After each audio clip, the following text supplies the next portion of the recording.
Hello everyone, welcome to Tasty Dish by Sethu Palaniyappan. Chana masala powder வீட்டில் எப்படி செய்யலான்றதை பார்க்கலாங்க. இந்த ரெசிபிக்கு தேவையான இன்க்ரீடியன்ஸ் எல்லாம் எடுத்து வச்சுருக்கிறேங்க. இதோட அளவுகளை நான் செய்யும்போது ஒன்றொன்னா சொல்கிறேங்க. சன்னா மசாலா பவுடர் அரைக்கிறதுக்கு எல்லா பொருட்களும் வறுத்து தான் அரைக்க போகிறோங்க. இதுக்கு ஒரு கடாயில் 3 டேபிள் ஸ்பூன் மல்லி சேர்த்துக்கிறேன். இதை ட்ரை ரோஸ்ட் பண்ணிக்கலாங்க. சிம்மில் வச்சுட்டு வறுத்துக்கோங்க. மல்லி வறுத்தது போதுங்க. இது ஒரு பிளேட்டுக்கு மாற்றிக்கலாம். அடுத்து காஷ்மீரி ரெட் சில்லி 10 சேர்த்துக்கிறேங்க.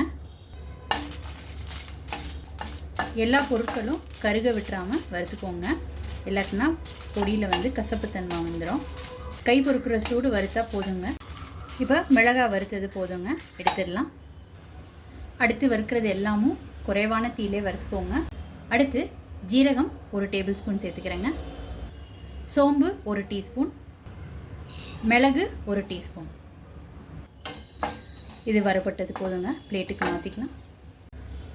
அடுத்து இதில் 4 பிரிஞ்சி இலை சேர்த்துக்கிறேன்.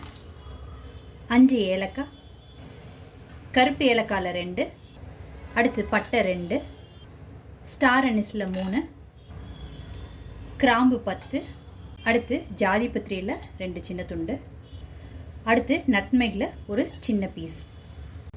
இப்போ இது எல்லாத்தையும் ட்ரை ரோஸ்ட் பண்ணிக்கலாங்க.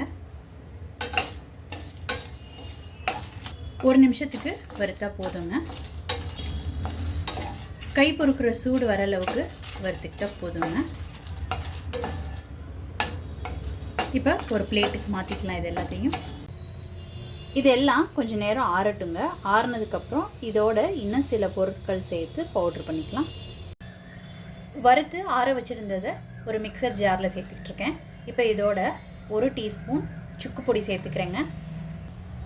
1 டீஸ்பூன் பிளாக் சால்ட் சேர்த்துக்கிறேன். ட்ரை மேங்கோ பவுடர் 1 டீஸ்பூன் சேர்த்துக்கிறேன். இப்போ இது எல்லாத்தையும் சேர்த்து கிரைண்ட் பண்ணி எடுத்துக்கலாம். ரொம்ப சூப்பராக ஒரு அருமையான சன்னா மசாலா பொடி ரெடி பண்ணியாச்சுங்க. நல்ல ஒரு மணமாக இருக்குங்க. சன்னா மசாலா பொடி வீட்டில் ரெடி பண்ணது. அதிக விலை கொடுத்து கடைகளில் ப்ரிசர்வேட்டிவ்ஸ் போட்டதை வாங்குறதுக்கு பதிலாக இந்த மாதிரி ஃப்ரீயாக இருக்க டைமில் செஞ்சு வச்சுக்கிட்டிங்கன்னா ரொம்ப நல்லதுங்க. நீங்கள் இந்த ரெசிபி கண்டிப்பாக ட்ரை பண்ணி பாருங்கள். ட்ரை பண்ணிவிட்டு உங்களோட கமெண்ட்ஸை சொல்லுங்கள். உங்களுக்கு இந்த ரெசிபி பிடிச்சிருந்துச்சுன்னா லைக் அண்ட் ஷேர் பண்ணுங்கள். உங்கள் ஃபேமிலி அண்ட் ஃப்ரெண்ட்ஸ்க்கு tasty dish by Sethu Palaniappan சேனலை சப்ஸ்கிரைப் பண்ணுங்கள். Notification bell click பண்ணுங்க for more videos. Thanks for watching.